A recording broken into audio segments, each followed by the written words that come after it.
Ever feel like life was testing you so hard it almost felt personal? Well, it was. And guess what, chosen one? If this video found you, it's because you passed that test. You didn't just stumble onto this message, you're being called. You see, in spiritual terms, chosen ones often endure seasons of intense hardship, not because they are cursed, but because they are being refined. Every sleepless night, every betrayal, every silent moment when you felt forgotten, it wasn't punishment. It was preparation. Just like gold must endure fire to be purified, your soul had to pass through divine pressure to unlock its true strength. Imagine this, a woman walking through life, not with armor or weapons, but with unwavering faith. She's misunderstood, excluded, whispered about. People either stare at her too long, like she doesn't fit in, or don't see her at all, but deep within her spirit, she knows something is different. She knows she's not supposed to blend in because she was never meant to. That woman could be you. And like her, you've probably found yourself crying in private, asking, and just like her, you may not realize that the silence you've endured was heaven's way of speaking louder than words. Because in that quiet space, the Creator whispered a truth no one else could hear. What are these tests? They're not always dramatic. Sometimes they're subtle, forgiving people who never apologized, holding your tongue when you had every right to speak, choosing integrity when shortcuts were easier. They're tests of character, strength, patience, and faith. And science even backs this up. Psychological studies show that people who experience controlled adversity often build greater emotional resilience and post-traumatic growth. That means spiritually and mentally you've evolved in ways others can't comprehend. You're not fragile, you're forged. The phrase, "the strongest steel is forged in the hottest fire," isn't just poetic, it's deeply spiritual. In biblical history, chosen ones like Joseph were thrown into pits, sold into slavery, and forgotten in prison, all before they were elevated to purpose. Even Jesus himself endured betrayal, denial, and crucifixion before resurrection. These weren't just stories. They were divine blueprints showing that pain often precedes promotion. So why? Because your calling is heavy. Because your light disrupts darkness. Because your very presence shakes the comfort of the mediocre. And that's why you felt targeted. That's why you felt alone. But here's the truth. You weren't being punished. You were never being buried. You were being planted. And now, Spirit Warrior, the seed is breaking through the soil. You didn't just the fire, you the flame. That power in you, it's not new. It's just been awakened. So stay with me until the very end of this video. Because once you understand the 7 spiritual tests you've already passed, you'll stop questioning your worth and start walking like the leader you were born to be. Let's begin. Point 1, you didn't fight back, you let God handle it. Let's talk about that silence, Earth Angel. The kind of silence that isn't empty but full of fire, full of strength, full of divine strategy. See, most people don't understand this type of quiet. To them, silence looks like surrender, like you've lost your voice, like you don't have a comeback. But what they don't see is that your silence was not passive, it was powerful. It was spiritual warfare disguised as stillness. The old you might have pulled up receipts, dropped names, and sent cryptic posts laced with venom. You would have gone tit for tat, toe to toe, clap for clap. But that version of you has evolved. You didn't get weaker, you got wiser. Silence can be one of the loudest languages in the universe. There's science behind it too. Psychological research shows that when we pause before reacting, we shift control from the emotional part of the brain, the amygdala, to the rational, higher-thinking prefrontal cortex. That means you're not just being silent to avoid conflict, you're literally taking the higher mental road. You're choosing response over reaction. And in doing so, you're mastering one of the deepest spiritual lessons of all, surrender without submission. Because here's the deeper truth. When you chose not to retaliate, it wasn't because you couldn't. It was because you didn't need to. You understood that God sees what humans can't. He catches the whispers behind closed doors, the group chats you're not in, the side eyes, the sabotage. You knew that every lie spoken against you was being recorded in heaven's courtroom. And instead of building your own case, you handed it to the judge above. That's not weakness. That's revelation. That's what it means to say, "Vengeance is yours, Lord." And when you said it with a pure heart, oh, trust me, heaven stood up and clapped. That moment, angels, was not the moment you gave up the fight. That was the moment you won the war. You passed a spiritual test most people keep failing, because real growth isn't proven by how loud you get. It's shown by how still you can remain when chaos surrounds you. Psalms 46:10 says it best. Be still and know that I am God. You knew who had your back. You knew who held the truth, and while the enemy was stirring confusion, you were planting seeds of peace. And here's the most powerful part of all. While you were silent, God was speaking. While you were still, he was moving. While you refused to fight dirty, he was cleaning house. And now he's preparing a table for you, not in private, not behind the scenes, but in the presence of every single one who doubted, mocked, and lied on you. That's biblical justice. Psalm 23:5 in full effect. Because the same mouths that tried to tarnish your name will soon have no choice but to watch you rise, glow, and eat well at a table they weren't even invited to sit at. And let's be real, it's not even about revenge. You don't want to see them fall, you just wanted to walk in peace. You wanted to heal, grow, and move on. You didn't need an audience for your pain, you just needed alignment with your purpose, and now you have it. Now you're walking proof that silence is not the absence of strength, it's the evidence of spiritual power. The kind of power that doesn't boast, doesn't flex, doesn't retaliate, it just wins, quietly, elegantly, divinely. So next time they try you, remember this. You already passed the test, you already made heaven applaud, and your silence, that was the sound of victory. Point 2.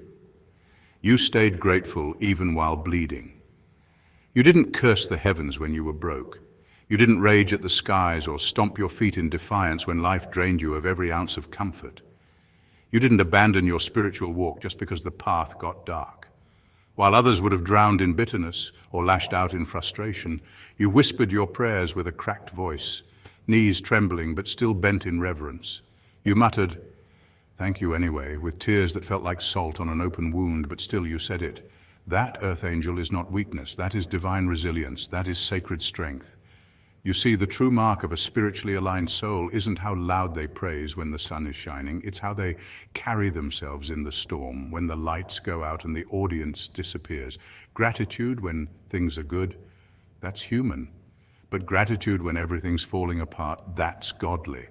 And it's incredibly rare. Psychologists have studied this phenomenon, this unshakable sense of thankfulness in hardship, and it's called benefit finding. People who are spiritually connected tend to interpret adversity as meaningful. They don't deny the pain, but they allow it to refine, not define them. While the world chased status, noise, and validation, you clung to the smallest whispers of grace. You held your warm meal like it was a banquet. You saw a friend's unexpected text as a miracle, not a coincidence. A stranger's smile became confirmation that the universe hadn't forgotten you. That kind of perception isn't naivety, it's spiritual maturity.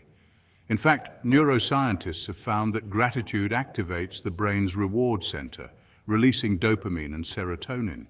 In other words, your "thank you anyway" literally rewired your mind toward peace. You became your own sanctuary. Even in moments where your heart broke and no one saw the cracks, you honored the fragments. That invisible faith, it didn't go unnoticed. Because every time you chose thankfulness over bitterness, you aligned deeper with your divine path. You passed the test not just in action, but in intention. And here's the thing, heaven keeps receipts. Every whispered thank you became a brick in the foundation for what you're walking into now. You didn't have to manipulate, scheme, or self-destruct to get ahead. You remained rooted in grace. And now the fruit of that is beginning to bloom. This kind of spiritual endurance is no small feat. Many fall away when the blessings dry up. They confuse delays with denial and walk away before the breakthrough comes. But you stayed. You kept showing up in spirit, even when your circumstances mocked your prayers. That is why you're being elevated now, not because you demanded, but because you surrendered. And don't let anyone tell you it was easy. The sleepless nights, the silent breakdowns, the quiet ache in your soul, none of that was fake. But what was real, what stood unshaken, was your commitment to the divine process. You walked through hell with heaven in your heart. You didn't just survive, you transformed. And now you're not just being rewarded, you're being revealed. So, yes, chosen ones, you passed this test with flying colors. Not because you had it all together, but because you held on when there was nothing to hold but faith. And trust me, heaven took note. Point 3, you walked away without closure. Whew, let's sit with this one, shall we? Because what you've done, Earth Angel, isn't just healing, it's spiritual warfare, with grace as your armor. You didn't just walk away from people, jobs, and friendships. You ascended from energies that were never aligned with your soul's purpose. You left situations that tried to stain your spirit, places that served you bitterness in the name of loyalty, and people who mistook your kindness for convenience. And the most powerful part, you didn't throw a tantrum, you didn't beg for closure, you chose yourself. And that choice right there, that's a high-frequency decision. That's spiritual grown-up business. Most people live trapped in a loop of why. Why did they leave me? Why did they betray me? Why didn't I get the promotion? Why wasn't I enough? But you realize that why doesn't always bring the peace, it just extends the pain. Because the truth is, not everything deserves an answer. Some things just deserve distance. Closure isn't a conversation, it's a revelation. And yours came when you looked up instead of chasing down. That's when you understood healing doesn't always come from an apology, it comes from alignment. It comes from God whispering, "You don't need that to be whole, I already called you complete." You stopped needing others to validate your pain. You no longer looked for them to acknowledge how deeply they hurt you. That's when the shift happened. That's when you stopped living in the shadows of people's absence and started thriving in the presence of your own light. And oh, how powerful you became, because now your worth isn't up for debate. It's not hanging on someone else's recognition. It's rooted, established, undeniable. You passed the test not by fighting, but by surrendering. You didn't fight for a seat at their table, you realized you were the table, period. Let's talk facts. Psychologists call this self-differentiation, your ability to maintain your identity and emotional balance in the presence of emotional chaos. Most people fold, they need closure like they need air, but you elevated. That's high-level soul work. That's choosing to detach with dignity instead of attaching with desperation. And here's the thing, they felt that. People feel when your spirit levels up. They feel when you no longer chase, no longer need, no longer beg. That's when the shift turns into a ripple. And trust. Some of the very people who ghosted you are now haunted by your growth. Your silence became louder than their explanations. Your peace more piercing than any argument. Because when you choose yourself, you change the entire narrative. You don't need revenge. You don't need receipts. Your healed energy becomes the proof. Your glow becomes the response. And the best part, you did it without malice, without spite. You healed because staying broken was no longer an option. So yes, chosen ones, you passed this test with flying colors. You let go of what tried to break you, and in doing so, you became unbreakable. You honored your soul instead of begging for scraps. You didn't just survive the storm, you became the calm after it. And now your peace is your power, your past is your wisdom, and your presence, oh, it's holy. Keep walking in that, because that kind of healing, that's divine, that's chosen, that's you. Point 4, you loved people who didn't deserve it. Let's get real for a moment, chosen ones, because this truth deserves to be spoken out loud. You loved people way harder than they ever knew what to do with. While they measured affection by convenience, you gave love like it was your divine purpose. You saw red flags, oh, you saw them waving like sirens in a storm, but your heart said, maybe they just need grace. Maybe no one ever showed them real love before. And so you stayed. You prayed. You poured. You forgave. Not once, not twice, but more times than you care to admit. You gave second chances to people who hadn't even offered you a first apology, and still you stayed kind. That kind of love, it doesn't come from ego. It doesn't come from desperation. It comes from something higher, from God. The world will tell you that loving people who hurt you is weak, that compassion in the face of cruelty is foolish. But here's the deeper truth. It's spiritual strength. When your soul is anchored in divine love, you don't operate on ego's timetable. You don't keep score. You keep light. You're not here to mirror people's dysfunction. You're here to break it. That's why your heart feels like a battlefield sometimes, because you're not just fighting your own wounds, you're healing ancestral ones too. Psychologically speaking, this kind of radical empathy stems from what psychologists call secure attachment, often cultivated through spiritual growth rather than worldly conditioning. You learned that people project their pain not because you deserve it, but because they haven't faced it. But instead of retaliating or becoming cold, you chose something powerful, to remain soft in a hard world. You passed a test most never even realize they're taking, the test of remaining loving without becoming a fool and remaining discerning without becoming bitter. Let's talk neuroscience for a second. Compassion activates the insular and anterior cingulate cortex, parts of the brain tied to empathy, emotional regulation, and moral awareness. That means your brain literally lights up when you choose kindness, even after being hurt. You're wired for healing, not harm. That's not just a spiritual gift, it's a biological superpower. And yes, it broke you at times, that heavy kind of love that keeps showing up. It left cracks in your soul. But you know what? Light gets in through the cracks. And now you shine, not because everything went right, but because you refuse to let it turn you into someone you're not. You didn't become bitter in a bitter world. That's what makes you holy. That's what makes you chosen. So don't regret the love you gave, even if they didn't deserve it, even if they misused it. That love wasn't wasted, it was witnessed. The universe saw, God saw. And the fruit of that love isn't in their response, it's in your freedom. You're not carrying their guilt, you're carrying grace. And that makes you dangerous in the best way. Remember this, bitter people hate sweet souls. Not because you harmed them, but because your light exposes the darkness they haven't healed. But you keep loving, you keep forgiving, you keep glowing, because your love is warfare. And you, chosen ones, are winning. Point 5, you kept your vision. Even when nobody saw it. Your dreams made people uncomfortable, and that's how you knew they were real. You spoke life into visions that felt like fire in your bones, but to others they sounded too wild, too strange, or too out there. And maybe you said, I want to write a book, and they laughed. Or you said, I feel called to heal, to teach, to lead, and they raised an eyebrow like you'd lost your mind. But deep down, Earth Angel, you knew you were not crazy. You were called. You didn't need permission, you needed obedience to your own soul. This is what spiritual trailblazers go through. Many of the world's greatest thinkers, inventors, and mystics were once ridiculed. Nikola Tesla, for instance, dreamed of wireless energy when the world barely had light bulbs. People said he was delusional. Joan of Arc heard divine instructions and was mocked, tried, and burned. Yet her legacy still sings through history. Dreams that come from source are never small, never tame, and rarely understood at first. That's the burden and the blessing of vision. It arrives before others can comprehend it. When they mock it, it's not because your dream is silly. It's because your dream challenges their limits. You walked into rooms full of doubt and still dared to speak. That takes spiritual muscle. That takes divine boldness. Every time someone rolled their eyes at your excitement, every time they hit you with that be realistic line, what they were really saying was shrink, settle, be small like me. But you didn't. You kept going. You clapped for yourself in empty rooms.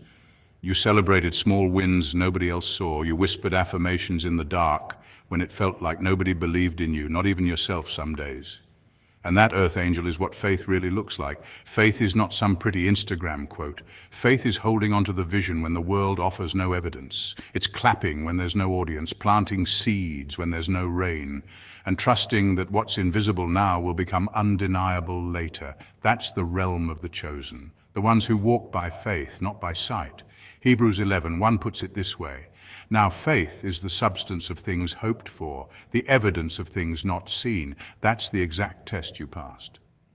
When nobody understood your vision, you didn't abandon it, you nurtured it. You didn't let their lack of faith contaminate your calling because you knew God planted that vision in you, not them. They weren't supposed to get it. They didn't hear the instruction in your prayer closet. They weren't awake with you at 3 a.m. when God whispered strategies into your spirit. They didn't carry your anointing, your spiritual fingerprints, or your divine assignment. That was never their burden, it was your blessing. And now, those same people who once mocked you will be the ones asking, how did you do it? They'll pretend they always believed in you. They'll clap a little too hard when your book launches, when your platform grows, when your vision manifests. But you'll remember. You'll smile, not in spite, but because you've become proof that faith works, even in silence. So don't stop dreaming. Don't downplay your vision to make others comfortable. The size of your dream is not the problem. The size of their imagination is. Keep being too big, too spiritual, too much. Because in truth, you were never too much. You were just too real for people who never dared to be. Keep walking, Earth Angel. Your vision is not crazy, it's divine. Point 6, you chose to heal, not hurt. After all the betrayal, you could have turned ice cold. You had every reason to armor up, to become cynical, to build walls so high no one could touch your heart again. You were lied to, abandoned, played with. You were left staring at the pieces of something sacred that someone else shattered. Most people in your shoes would have chosen revenge, bitterness, emotional numbness.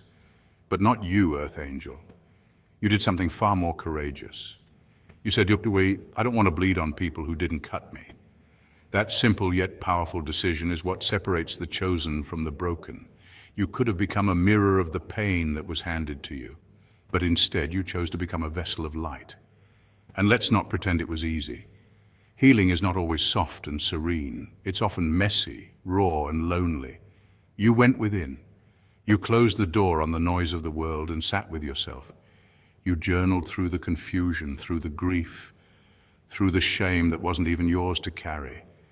You whispered prayers into your pillow, asking God to take the weight off your chest. You cried, not because you were weak, but because you were detoxing spiritually, and you kept going. You asked for help, not from people, but from the divine. You said, "God, help me release, help me forgive, help me evolve." That request alone broke generational patterns. Spiritually, forgiveness is not about pretending it didn't hurt. It's about deciding that your future matters more than your wounds. Science even backs it up. Studies have shown that forgiveness reduces stress, strengthens the immune system, and improves heart health. You didn't just make a spiritual choice, you made a biological upgrade. And the reward, oh, it's showing. Your aura, calm like still water, but powerful like a storm waiting to happen. Your presence? Magnetic. People can't explain it, but they feel it. They sense that you've been through something and came out golden. That's why strangers gravitate toward you and why people feel safe opening up around you.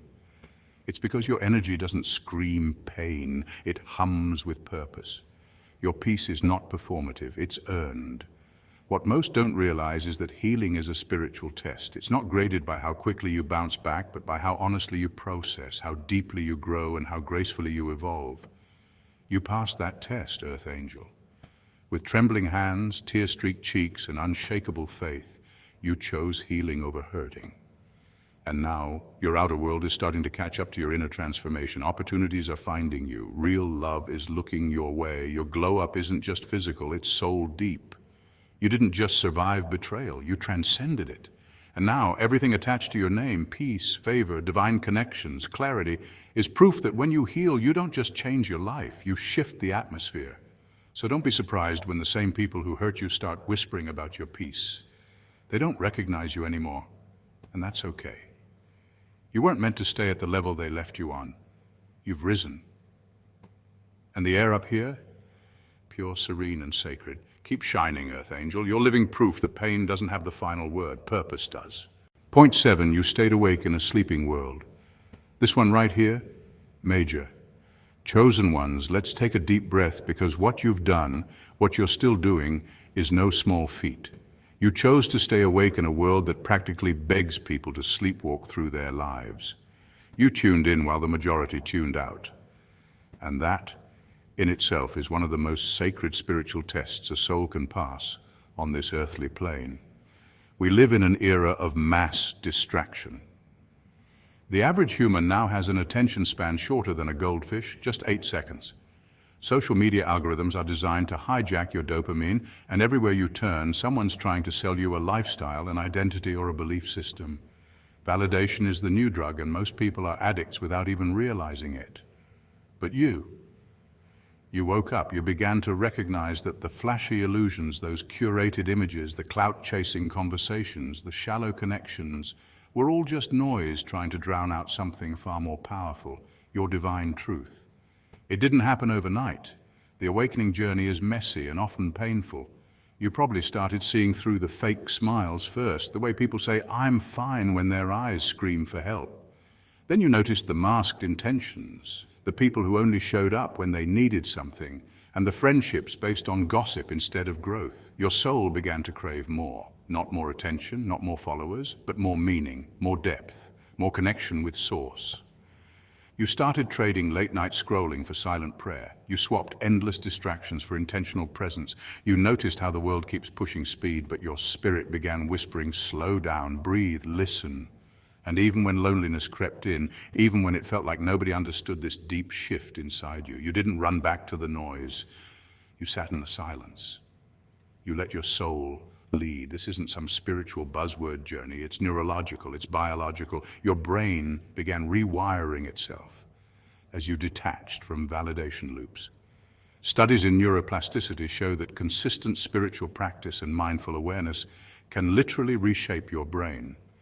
Your prefrontal cortex, the part responsible for higher reasoning and spiritual insight, grew stronger. Your amygdala, the fear center, became calmer. You were becoming the peace you used to beg the world to give you. And let's talk energy for a second. As your frequency rose, the old vibrations couldn't stick anymore. That's why certain people started falling away. That's why the same old environments began to feel suffocating. You were no longer a match for them, not because you were better, but because you were braver. Brave enough to say, this isn't nourishing my spirit. Brave enough to walk away without a crowd clapping for you. Brave enough to stay awake when the world rocked you to sleep with convenience and conformity. Spirit warriors, this was a test of consciousness. The universe wanted to see, will you stay alert in a sea of sleepwalkers? Will you protect your awareness even when it's painful? Will you stay devoted to your truth when illusion feels easier? And you passed. Not perfectly, because this path isn't about perfection, it's about persistence. You chose presence over performance, spirit over spectacle. And now the next chapter begins. Because here's the truth most people miss. Every major spiritual awakening is a prelude to divine elevation. You didn't go through all this just to become more aware. You went through it to become more aligned. And what's coming next? It's not just another chapter. It's a whole new book, one where the awakened version of you, the sacred, grounded, luminous soul you've become, gets to lead, not from ego, but from embodied light. Keep walking, spirit warriors, eyes open, heart steady. The world is about to see what a truly awake soul can do. Spirit warrior, this isn't just a motivational video, it's a confirmation. You've crossed thresholds most people don't even know exist. While others rushed to escape discomfort, you stood in the fire. That fire wasn't meant to destroy you, it was your initiation. You've been through the wilderness of loneliness, the agony of being misunderstood, and the pain of being overlooked. But make no mistake, these weren't punishments, they were divine preparations. Ancient wisdom teaches that gold is refined in fire, and so are souls destined to lead. You were pulled away not because you weren't good enough for the world, but because you were being made ready to guide it. Your isolation was sacred training, your silence a spiritual classroom. You learned to listen, not just to others, but to your own inner voice, the one tuned to the divine frequency. You've passed tests that can't be measured by human eyes. The test of silence, where you spoke no defense while being misjudged. The test of compassion, where you chose love when vengeance would have been easier. The test of self-worth, where you didn't settle for what didn't honor your spirit, and perhaps the hardest of all, the test of faith, believing when there was no proof, trusting when all seemed lost, and still walking when your legs trembled from spiritual fatigue. These were not small feats. These were soul-forging battles, and here's what's wild. God doesn't choose the flashy. He chooses the faithful. The world applauds the loudest voice in the room, the most polished, the most followed. But God, He looks at the heart. He searches for the humble, the pure, and the surrendered. And when He finds one, He pours heaven into them. That's you. Yes, you didn't have to fight your way into influence. Your obedience brought it to you. You didn't have to beg for recognition. Your radiance made it inevitable. Let this message sink into your spirit. Your waiting was never wasted. Your breakdowns weren't the end. They were the beginning of your breakthrough. Your unanswered prayers weren't silence, they were strategy. While others were gaining applause, you were gaining, and now you rise, not with arrogance, but with authority, not to dominate, but to demonstrate. Your presence is your sermon. Your peace is your power, and your story, it will unlock freedom in others. Welcome to your next level, chosen one. Heaven is on its feet, earth is leaning in. The heavens have declared it, and now you must walk in it. You are no longer the wounded warrior. You are the wise one, the healed one, the awakened one, the one who leads not just by words, but by the way you live, breathe, and love. Keep walking, spirit warrior. Your time is now.